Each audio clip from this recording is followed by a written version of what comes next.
कुछ ही दिन पहले हमने आपको एक वीडियो में बताया था कि पाकिस्तान अधिकृत कश्मीर यानी POK में वही इकोसिस्टम जिसे सालों तक पाकिस्तान की सत्ता और उसकी नीतियों ने खड़ा किया, आज उसी पाकिस्तान के खिलाफ सड़कों पर उतर चुका है। लगातार हो रहे विरोध प्रदर्शन, बढ़ता जन आक्रोश और शासन के खिलाफ खुली नाराजगी ये संकेत दे रही है कि POK में हालात पहले जैसे नहीं रहे। लेकिन क्या आपने गौर किया है कि जैसे जैसे POK में ये आंदोलन तेज हुआ, वैसे वैसे जम्मू कश्मीर की घाटी में भी कुछ पुराने राजनीतिक स्वर फिर से सुनाई देने लगे हैं। वो इकोसिस्टम जो अनुच्छेद 370 हटने से पहले बेहद सक्रिय था, लेकिन 2019 के बाद जब जम्मू कश्मीर का विशेष दर्जा समाप्त हुआ और इसे केंद्र शासित प्रदेश बनाया गया, तो उसकी राजनीतिक सक्रियता काफी हद तक सिमट गई थी। जो लोग कभी खुलकर सक्रिय थे, वे या तो खामोश हो गए या फिर अपनी राजनीति की दिशा बदलने को मजबूर हो गए। लेकिन अब फिर से सक्रियता बढ़ी हुई दिखाई दे रही है और इस बार बहाना है राज्य का दर्जा। पूर्ण राज्य का दर्जा बहाल करने की मांग घाटी से निकलकर जम्मू और फिर दिल्ली के जंतर मंतर तक पहुंच रही है। इस पूरी मुहिम के सूत्रधार हैं प्रदेश के मुख्यमंत्री उमर अब्दुल्ला। नमस्कार, मैं हूं पूनम अकोलिया और आप देख रहे हैं उत्तरांचल दीप।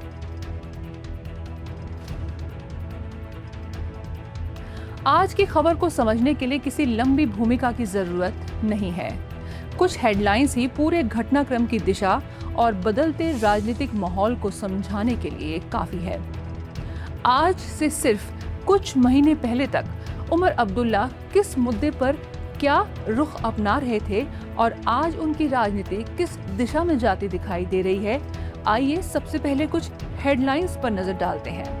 जरा याद कीजिए, पिछले साल जब प्रधानमंत्री नरेंद्र मोदी चिनाब नदी पर बने दुनिया के सबसे ऊंचे रेलवे आर्च ब्रिज के उद्घाटन के लिए जम्मू कश्मीर पहुंचे थे, तब मुख्यमंत्री उमर अब्दुल्ला ने मंच साझा करते हुए उनकी जमकर सराहना की थी और खुद को इस पल का साक्षी बनने के लिए खुशकिस्मत बताया था।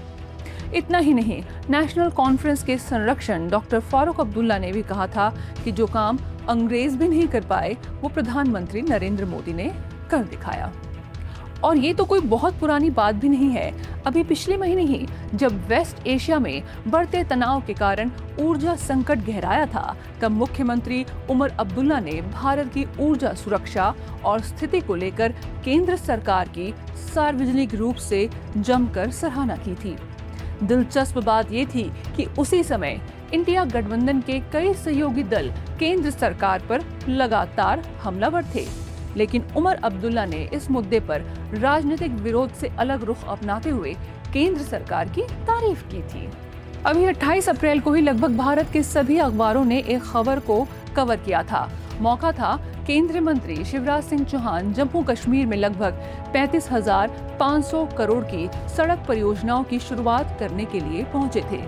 उस दौरान मुख्यमंत्री उमर अब्दुल्ला ने उनका गर्मजोशी से स्वागत किया था और उन्हें जम्मू कश्मीर का सच्चा दोस्त बताया था।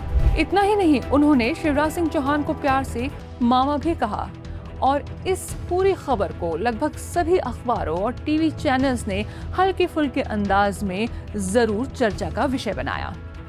कई मीडिया संस्थानों ने तो इसे राजनीतिक समीकरणों के संदर्भ में दिलचस्प घटना बताते हुए सुर्खियां तक बनाई। सिर्फ हिंदी मीडिया ही नहीं, एक प्रमुख अंग्रेजी न्यूज पोर्टल ने भी एक शीर्षक दिया, JKCM Omar Abdullah thanks centre for ₹5,000 crore assistance. यानी उमर अब्दुल्ला सार्वजनिक रूप से केंद्र सरकार द्वारा दी गई 5,000 करोड़ रुपए की सहायता के लिए आभार व्यक्त कर रहे थे। इन सब के बीच राजनीतिक गलियारों में एक चर्चा जोर पकड़ने लगी। कई लोगों को लगने लगा कि शायद प्रधानमंत्री नरेंद्र मोदी और गृह मंत्री अमित शाह ने उमर अब्दुल्ला के साथ फील्डिंग सेट कर ली है और ऐसा लगने लगा कि जो विकास की बयार केंद्र सरकार कश्मीर में बहाना चाहती है, उसका पॉजिटिव असर क्षेत्र पर क्षेत्र की राजनीति पर दिखाई देने लगा है।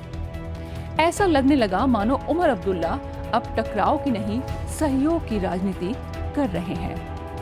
लेकिन फिर अचानक कुछ ऐसा हुआ कि हेडलाइंस का पूरा मिजाज ही बदल गया।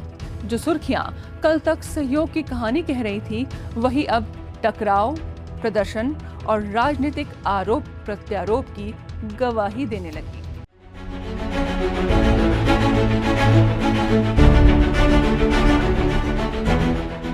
20 जुलाई को उमर अब्दुल्ला दिल्ली के जंतर मंतर में प्रदर्शन करने जा रहे हैं। सिर्फ प्रदर्शन ही नहीं, उन्होंने इंडिया गठबंधन के अपने सभी सहयोगी दलों के साथ साथ केंद्र सरकार का विरोध करने वाले अन्य राजनीतिक दलों को भी इस आंदोलन में शामिल होने की अपील की है।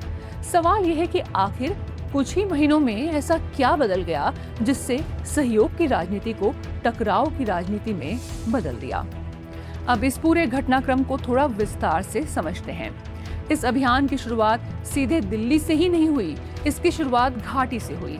सबसे पहले एनसी ने हजरत बल में अपनी दादी अकबर जहां की मजार के पास कार्यकर्ताओं का एक सम्मेलन आयोजित किया। वहीं से राज्य का दर्जा बहाल करने की मांग को लेकर राजनीतिक अभियान का संदेश दिया गया। इसके बाद ये अभियान श्रीनगर से निकलकर जम्मू पहुंचा। जम्मू में बड़ी जनसभा आयोजित की गई, जहां से दिल्ली चलो का आह्वान किया गया। और अब इस पूरे अभियान का अगला और सबसे अहम पड़ाव है दिल्ली का जंतर मंतर। 20 जुलाई को यहाँ राज्य का दर्जा बहाल करने की मांग को राष्ट्रीय मंच पर उठाने की तैयारी है। यही वजह है कि अब ये मुद्दा केवल जम्मू कश्मीर की राजनीति तक सीमित नहीं रह गया है, बल्कि राष्ट्रीय राजनीति का भी हिस्सा बनता दिखाई दे रहा है।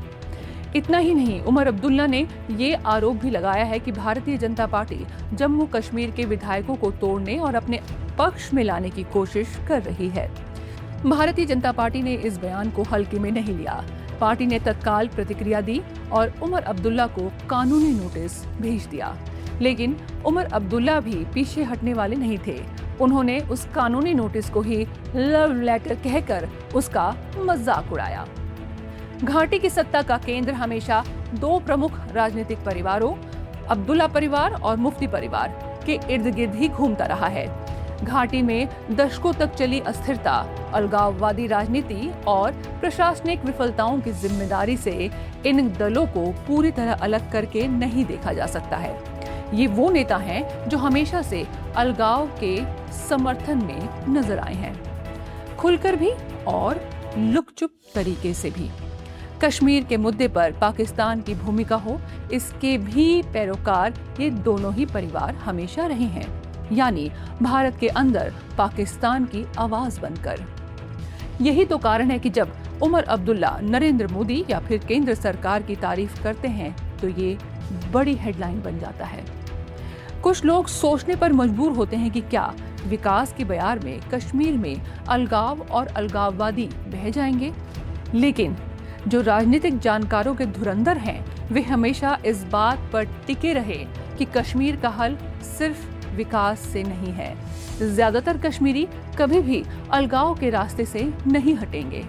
हालात को भांपते हुए अभी इन लोगों ने सहयोग का नकाब जरूर पहन लिया है, लेकिन वक्त आने पर ये नकाब हटेगा और अब वैसा लगने भी लगा है। पहलगाम की घटना इसका सबसे बड़ा उदाहरण है। और अब प्रदेश के मुख्यमंत्री उमर अब्दुल्ला का इस तरह से बगावत का बिगुल फूंकना। दरअसल पाकिस्तान अधिकृत कश्मीर पीओके में पिछले कुछ समय से पाकिस्तान विरोधी प्रदर्शनों और स्थानीय असंतोष ने इस्लामाबाद के उस लंबे समय से चले आ रहे नैरेटिव को चुनौती दी है, जिसके तहत वे स्वयं को कश्मीरियों का सबसे बड़ा हितैषी बता रहा है। ऐसे समय में घाटी के अंदर असंतोष का राजनीतिक संदेश देना पाकिस्तान के उस नैरेटिव को अप्रत्यक्ष रूप से, इनडायरेक्ट रूप से सहारा दे रहा है। जो कल तक खुलकर पाकिस्तान के हितैषी थे और पाकिस्तान के नैरेटिव से कश्मीर में अपने राजनीतिक रोटियां सेक रहे थे, उन्हें एक बार फिर कहीं ना कहीं से तो फिर से पाकिस्तान के नैरेटिव को हवा देने के लिए जरूर कहा गया है। वरना क्या बात है भाई, जो इतना जल्दी हृदय परिवर्तन हो गया उमर अब्दुल्ला का। पूर्ण राज्य के दर्जे की मांग ही अगर उनका उद्देश्य है इस खिंचाव के पीछे, तो इसके लिए केंद्र सरकार के साथ औपचारिक संवाद, संवैधानिक प्रक्रियाओं या न्यायिक विकल्पों का भी सहारा लिया जा सकता था। दूसरी ओर उमर अब्दुल्ला और उनकी पार्टी का कहना है कि जम्मू कश्मीर को पूर्ण राज्य का दर्जा देना लोकतांत्रिक अधिकारों की बहाली और प्रभावी प्रशासन के लिए आवश्यक है। उनके अनुसार ये मांग किसी राजनीतिक टकराव का नहीं बल्कि संवैधानिक अधिकार का प्रश्न है। मकसद आखिर है क्या? क्योंकि अभी तो जिस तरह केंद्र सरकार जम्मू कश्मीर में सड़क, रेल, सुरंग, पर्यटन और दूसरी विकास योजनाओं पर लगातार काम कर रही है, उससे तो तस्वीर बिल्कुल साफ है कि केंद्र सरकार जम्मू कश्मीर, खास तौर पर घाटी के विकास के लिए पूरा काम कर रही है, पूरी तरह से फोकस्ड है। पूर्ण राज्य का दर्जा मिलने का मतलब कानून व्यवस्था राज्य सरकार के हाथ में चले जाना है। विकास की चिंता तो नहीं है उमर अब्दुल्ला को, क्योंकि जिस गति से एक यूनियन टेरिटरी होते हुए विकास कार्य हो रहे हैं, तो कहीं ना कहीं ये तो मुद्दा बिल्कुल भी नहीं हो सकता। मकसद राज्य के कानून व्यवस्था अपने हाथ में लेना है, ताकि जो अलगाव की आग ठंडी करने की कोशिश है वो फिर से जला दी जाए और दुनिया को बताया जाए कि इस कश्मीर में भी वही हालात हैं जो पीओके में हैं, ताकि दुनिया के सामने ये मैसेजिंग चली जाए कि पीओके के हालातों के लिए पाकिस्तान को नहीं दोष दिया जा सकता। और इसी बीच एक और घटना कश्मीर में सामने आती है। जम्मू कश्मीर के सरकारी स्कूलों की लाइब्रेरी में समग्र शिक्षा अभियान के तहत ऐसी किताबें मिलने का मामला सामने आया जिन पर आतंकवादियों और अलगाववादियों को महिमा मंडित करके दिखाया गया है। सवाल यह है कि क्या नई पीढ़ी के मन में फिर से वही पुराने विचार बोने की कोशिश हो रही है? क्या अलगाववाद का ये बीज, जिसे बड़ी मुश्किल से कमजोर करने की कोशिश की जा रही है, उसे फिर से सींचने की कोशिश हो रही है? याद रखिए, केंद्र सरकार ने सुप्रीम कोर्ट में ये साफ तौर पर कहा है कि उचित समय और अनुकूल परिस्थितियां बनने पर ही जम्मू कश्मीर को राज्य का दर्जा देने पर विचार किया जा सकता है। लेकिन क्या उस दिशा में संवाद, कम्युनिकेशन, बातचीत अभी तक कोई ये रास्ता अपनाया गया है? एटलीस्ट जो न्यूज़पेपर्स की हेडलाइंस हैं वो तो ये नहीं कहती हैं। क्या केंद्र सरकार से लगातार बातचीत की गई है इस मुद्दे पर? ऐसी भी कोई बात पिछले कुछ दिनों में सामने नहीं आई है। क्या संवैधानिक और संस्थागत विकल्प पूरी तरह से आजमा लिए हैं उमर अब्दुल्ला ने? ऐसा तो कहीं भी नजर नहीं आ रहा है। या फिर सीधे राजनीतिक टकराव की मोड में क्यों आ गए हैं उमर अब्दुल्ला? ये बड़ा सवाल है। राज्य का दर्जा मांगना अपने आप में बिल्कुल भी असंवैधानिक नहीं है, लेकिन उसकी टाइमिंग, उसकी राजनीतिक रणनीति और उसका राष्ट्रीय विस्तार, इन सब पर चर्चा होना लाजमी है। नमस्कार।